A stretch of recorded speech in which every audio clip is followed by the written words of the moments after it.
Welcome to the Leaders in Payments podcast, where we talk to C-level leaders from across the payments landscape. We'll be discussing the products and services that impact the payment space today, as well as trends and predictions for the future of payments. We will also hear stories from our guests about their journeys to the top.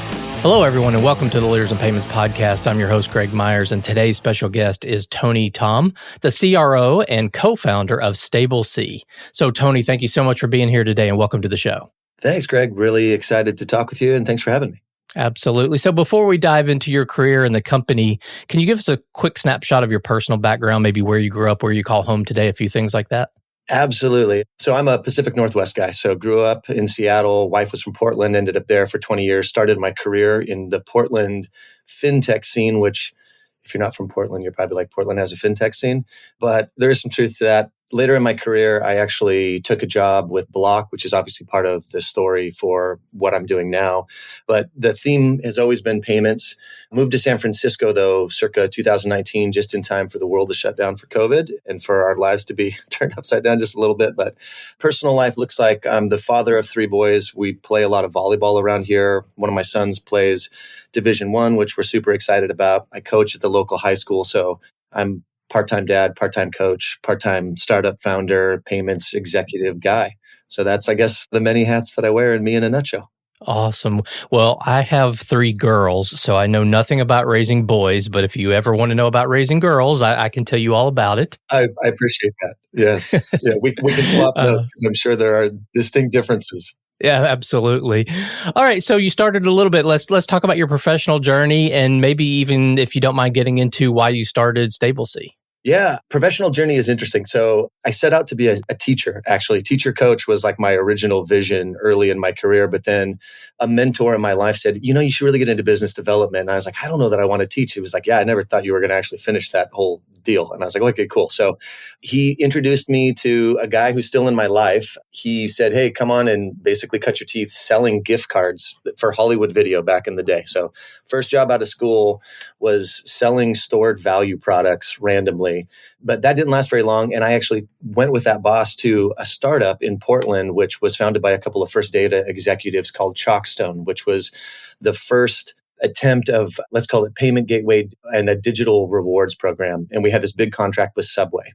And I ended up being the senior account executive eventually over the course of a couple of years that was basically running Subway's payment gateway with them and their team and the team that we had founded in Portland. And that was my introduction into payments. And then everything that has happened since then has been connected to somebody I know, something that I learned along the way. So there's been mobile app development. There's been Bluetooth low energy technology. Ultimately, though, took a lot of different executive jobs eventually, right? And was always in business development, partnership development, those types of activities with payments in the background. And this really cool opportunity to join Block popped up on my radar via, somebody that was in my network. And they said, hey, there's this thing called Cash App, which I think you need to pay attention to. And I'd been working for a company that had been acquired by Mercedes-Benz and was traveling back and forth to Europe a bunch, doing mobile payments and kind of some things in public transportation. And I said, what do I got to do? And I was like, Cash App. And they're like, yeah, and Bitcoin. And I was like, well, what's Bitcoin? This is like, well, I kind of knew what Bitcoin was in 2018, but there was things that I was like, well, maybe. And they were like, no, just come down for an interview. And ultimately that brought me to San Francisco and put me on the journey that I'm on today, which is very, kind of crypto focused, blockchain focused, all with payments and kind of exploration at the heart of it. So super grateful. But I mean, the theme of my career has been treat people as kindly and as thoughtfully as you can. You never know where they're going to go, where you're going to go. And, I think that ultimately at the end of the day, people's what it's all about. So yeah, really, really appreciative for those who have, helped me along the way. And hopefully I'm leaving a hand behind and pulling people forward as well at the same time. Okay, great. Well, thanks for sharing that. So if you don't mind, let's talk about the company. Tell our audience what StableC does. Yeah, StableC is super simple. Actually, not simple at all. Kidding. We do cross-border payments with stablecoins, and we do treasury management for companies that hold stablecoins. So the genesis and story of StableC started at Block.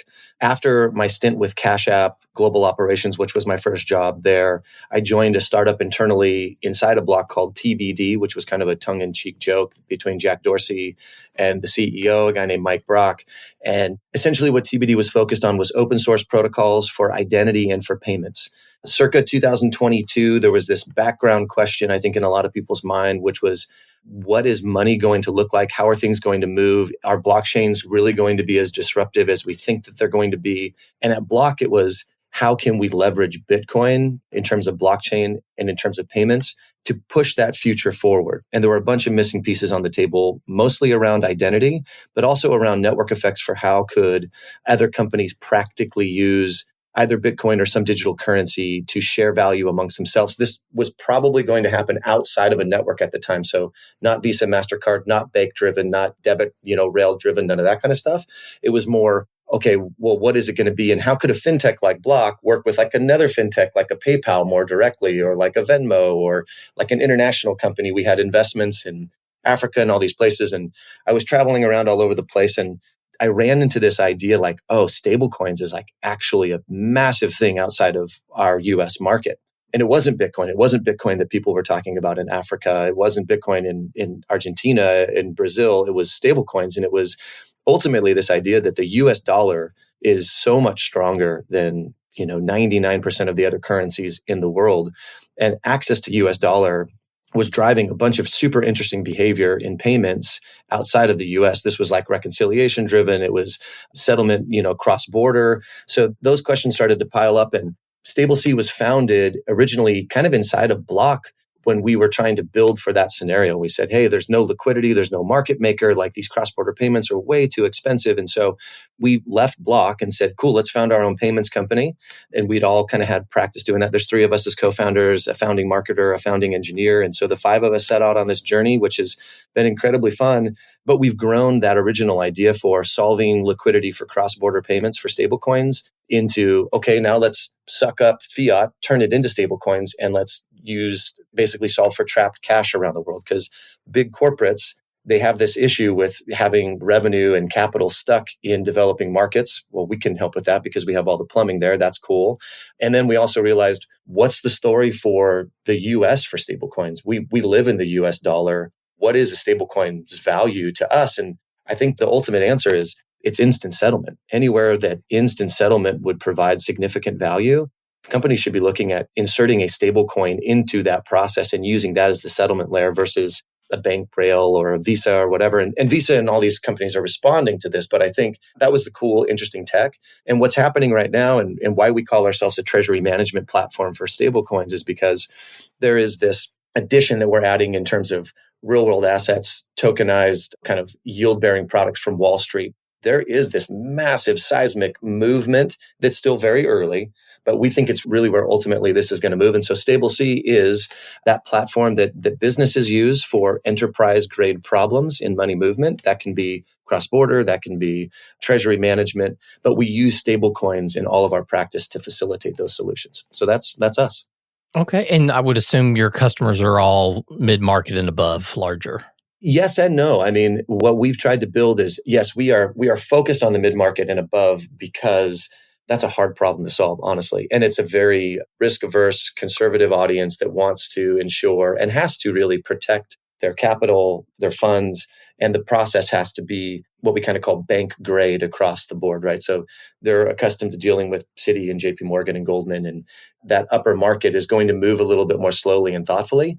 But at the same time, the lower end of the market, the SMB side of the equation, has similar but a little bit different challenges, right? And so what we've tried to build is a platform that can kind of scale across those things while waiting for the enterprise to continue to develop, right? So we offer higher yield than a community bank savings account. We offer really easy on-ramping and off-ramping, but again, it's all B2B focused, all enterprise grade. And again, like not DeFi, right? So we're not using DeFi protocols or other more riskier, all crypto Web3 types of investment products. We are Wall Street, SEC backed, fully regulated, fully licensed, because we think that those are the products that will actually be adopted at scale over the course of the next 3 to 5 years in ways that are a little bit more practical for everyday use versus, maybe some of the more riskier things that are kind of rolling around in DeFi land these days.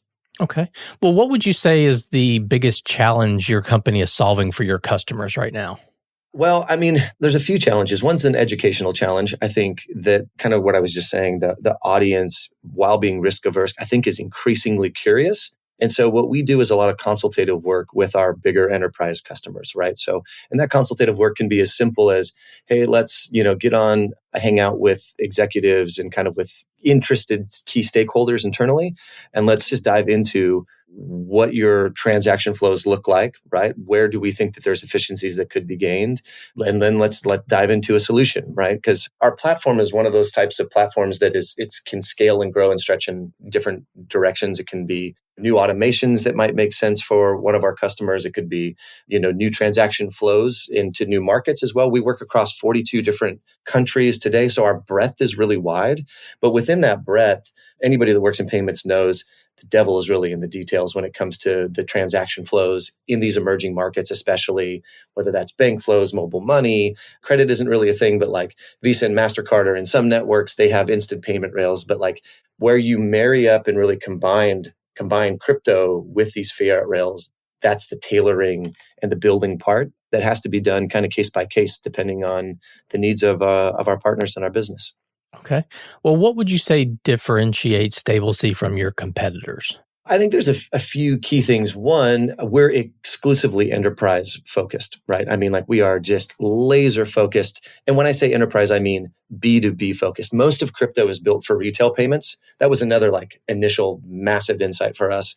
We set out originally to build a B2B rail for Cash App inside a block. And we said, hey, partner X, we want to send $1 to $3 million a day. And we think that, JP Morgan is kind of pricing it like this. So we think that, there's probably maybe some slight crypto premium. But what we found is there was a lot of missing pieces in that payment solution that weren't going to actually meet our like business requirements, the actual cost, the funds flow themselves, even the non-programmatic way that a lot of these payments are being facilitated via a Telegram chat or a phone call or whatever that might be to an OTC desk. Those did not feel like scalable solutions for the actual real economy that was curious and interested, but needed more, let's call it, like I said, bank grade or mature processes that could actually contract, be a counterparty to, and have the depth of liquidity to actually fulfill those larger requests over $1 million to $10 million. And so we saw that, and that was part of the opportunity, but it's also what differentiates us today. I mean, companies come to us because they recognize, hey, there's a path toward deep liquidity, programmatic payments, but also a single pane of glass that manages all of that complexity across multiple wallets, multiple national and international bank accounts. And that is pretty unique. I think we're really skating to where the puck is like kind of heading and going to move, but it's still early, and that's kind of where we see the next 3 to 5 years really is growing in that direction. And in terms of comfortable experiences that are driven by this technology underneath the scenes or kind of underneath the covers of it, which is really Web3, but it feels safe and it feels more like Web2. It's more familiar than a lot of the experiences that I think keep a lot of folks away from using these like DeFi Web3 products today. Okay. Well, let's talk a little bit about the future. Where do you see the biggest growth opportunity for your segment of payments?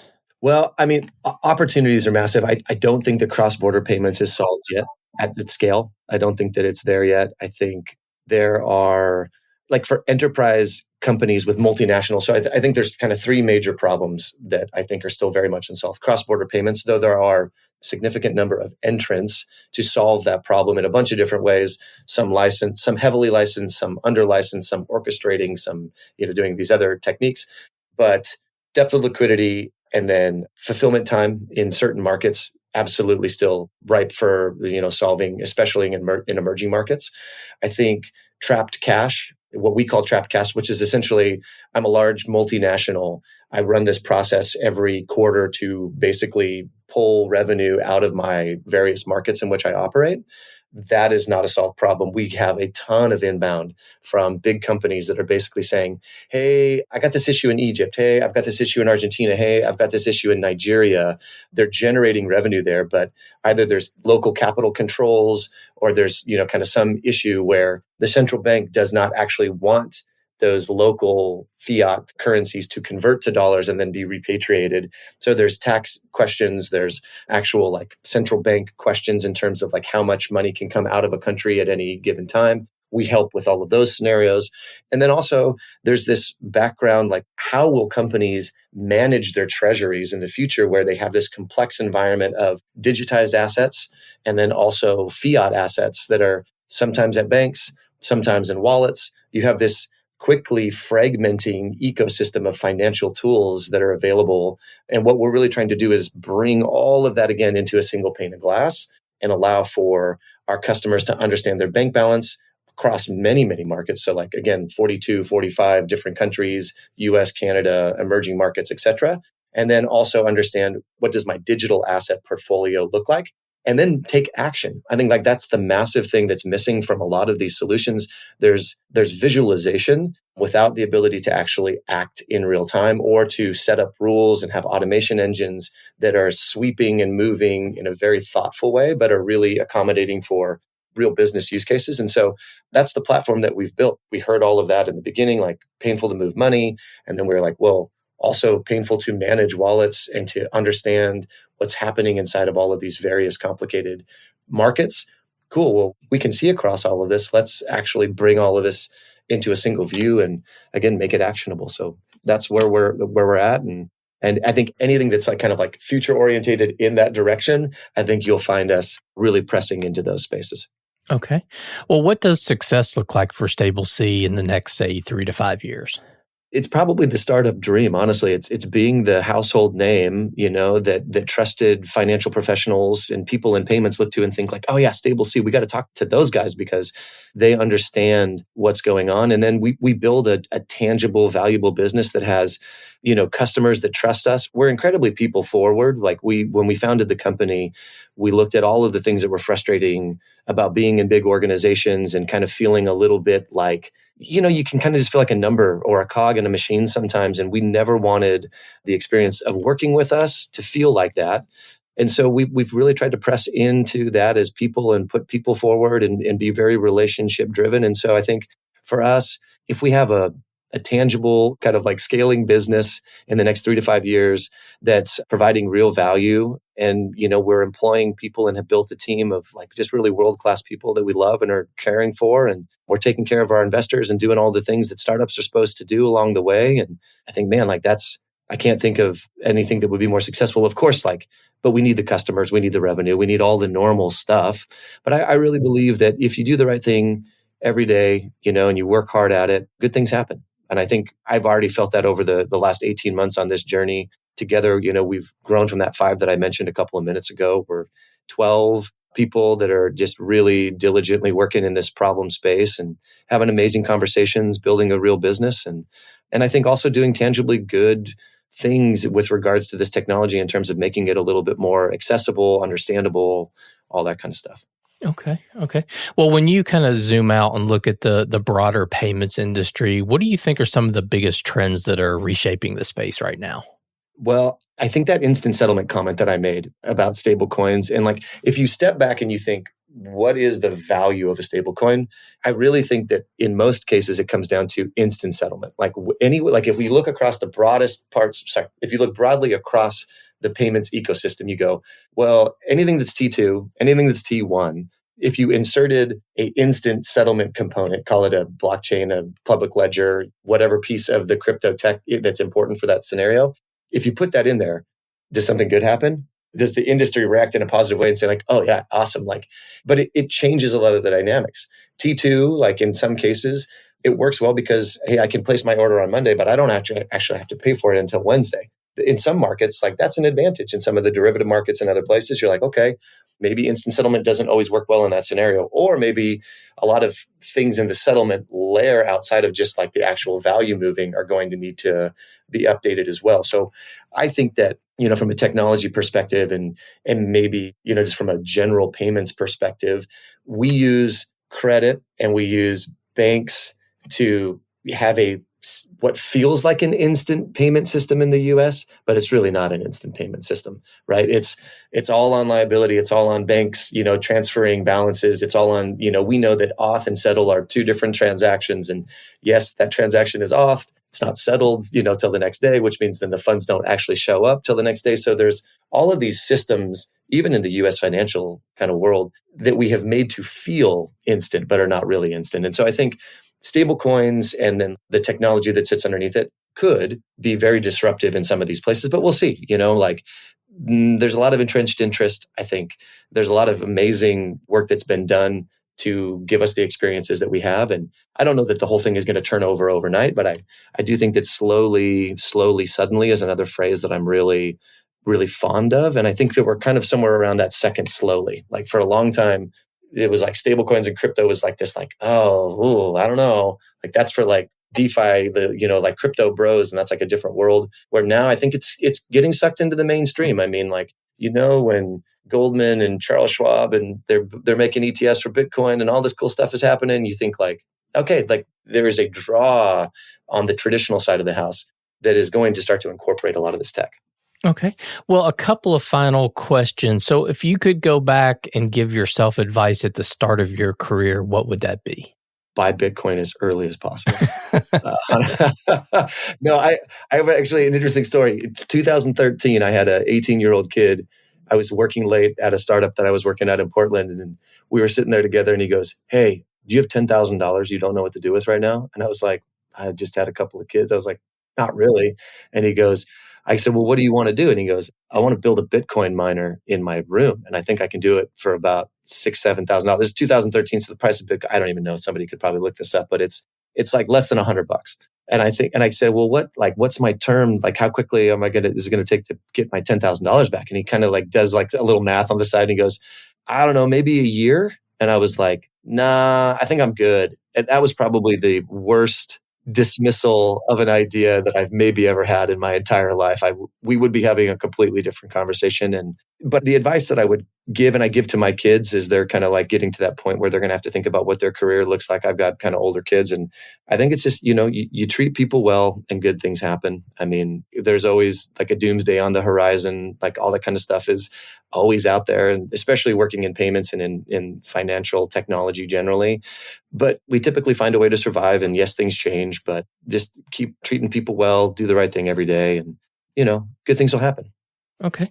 Well, what's one thing that payment leaders that might be listening today should really be thinking about right now?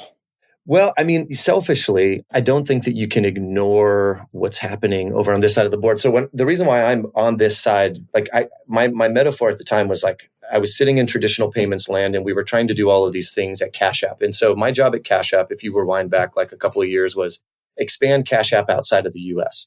Anybody that's tried to like do a multinational payments platform recognizes that it's really just a patchwork of many platforms that you're stitching together loosely with a brand, and you have relationships like your product in the UK is a little bit different than in Europe and in the US and in Canada, and you have maybe some loose association of a platform, but you've got all of this like integration work that you've done country by country, kind of like central bank or like regulator by regulator. And I looked at that and I was like, man, this doesn't feel very scalable. And then you had at the same time all of this stuff happening at the other side of the casino. And there was all this enthusiasm like in crypto for, hey, we could build a Bitcoin app that could go to 100 countries in one foul swoop. And we have one entity in 100 countries. And I was like, how? Dude, that would be incredible. And so my point with all of that, though, and to I think kind of more directly answer your question is, I think that these worlds are quickly coming together.